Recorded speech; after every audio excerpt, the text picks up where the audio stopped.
समझते हैं कि दोनों के बीच में क्या डिफरेंस है। डॉक्यूमेंट और टाइटल हमें ये बताता है who has the right to receive, who has the right to possess the goods, who has the right to deal in goods. यानी कि डॉक्यूमेंट और टाइटल एक राइट देता है ओवर द गुड्स। अभी मैं कुछ एग्जांपल के साथ और बताऊंगा आपको। और डॉक्यूमेंट शोइंग टाइटल, जैसे कि नाम से ही पता लग रहा है कि डॉक्यूमेंट शोइंग टाइटल, ये हमें ये बताता है कि who is the actual owner of the goods. आपने जैसे सीएस सर्टिफिकेट का नाम सुना होगा। सीएस सर्टिफिकेट, अगर मैं आपसे बात करूं कि डॉक्यूमेंट और टाइटल है, डॉक्यूमेंट शोइंग टाइटल है, तो CS certificate is the document showing title. Showing title मतलब कि सीएस सर्टिफिकेट को देख के आपको ये पता लग जाता है कि who is the owner of the goods. अगर मैं सीएस सर्टिफिकेट की जगह शेयर वारंट की बात करूं, अगर आप जानते हैं कि शेयर वारंट क्या होता है, शेयर वारंट में ओनर का नाम नहीं लिखा होता है, यानी कि जिसके पास भी है, जिसके पास पोजेशन में, वो उसको ट्रांसफर बाय मेयर डिलीवरी कर सकता है। शेयर सर्टिफिकेट खाली डिलीवरी से ट्रांसफर नहीं किया जा सकता। तो शेयर वारंट क्या होता है, हमारा डॉक्यूमेंट ऑफ टाइटल। इसी तरीके से जैसे बिल ऑफ लैंडिंग होते हैं, रेलवे रिसीट होती है, ये सब डॉक्यूमेंट ऑफ टाइटल होते हैं। कि सपोज कीजिए दिल्ली के व्यापारी ने मुंबई के व्यापारी के नाम गुड्स बुक करा, तो उसके पास जब रेलवे से बुक करेगा तो 3 कॉपियां चालान की मिलेगी। एक कॉपी वो रिसिपिएंट यानी कि परचेजर को भेज दे देगा, और परचेजर जिसको भी वो रेलवे रिसीट देगा, रेलवे अथॉरिटी परचेजर को नहीं जानती,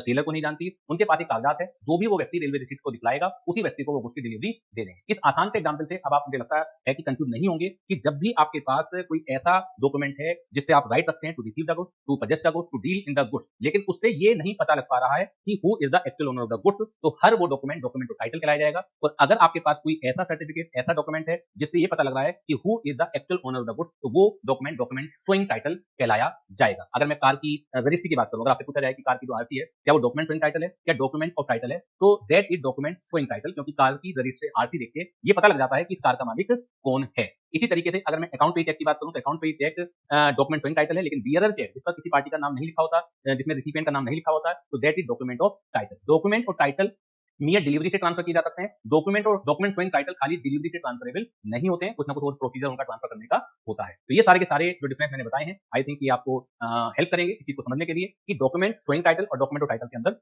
क्या डिफरेंस है। तो जैसे कि डॉक्यूमेंट ऑफ टाइटल और document showing title, document of title में राइट ओवर द गुड्स होता है, यानी कि right to receive goods, right to purchase the goods, और डॉक्यूमेंट शोइंग टाइटल में ओनरशिप या टाइटल का आपको पता लगता है। यहाँ पर भी डिफरेंस दे रखा है, evidence the right to receive, possess to deal with the good. Example के तौर पर bill of landing, dock warrant, warehouse keeper, certificate, ये सारे डॉक्यूमेंट ऑफ टाइटल हैं। डॉक्यूमेंट शोइंग टाइटल में evidence show the ownership of title in a person, जो share certificate है document showing title है। अगर आपके घर की रजिस्ट्री आपके सामने है तो वो भी डॉक्यूमेंट शोइंग टाइटल है। कार की आरसी, ये सब डॉक्यूमेंट शोइंग टाइटल है, जिससे एक्चुअल ओनर का पता लगता है। और डॉक्यूमेंट ऑफ टाइटल वो सब चीजें होती हैं जिससे एक्चुअल ओनरशिप का नहीं पता लगता, लेकिन आप उस गुड्स को पजेस कर सकते हैं, उस गुड्स को ट्रांसफर कर सकते हैं और उस गुड्स में डील कर सकते हैं। तो उम्मीद करता हूं ये टॉपिक आपको अच्छी तरीके से समझ में आ गया होगा। Thank you very much.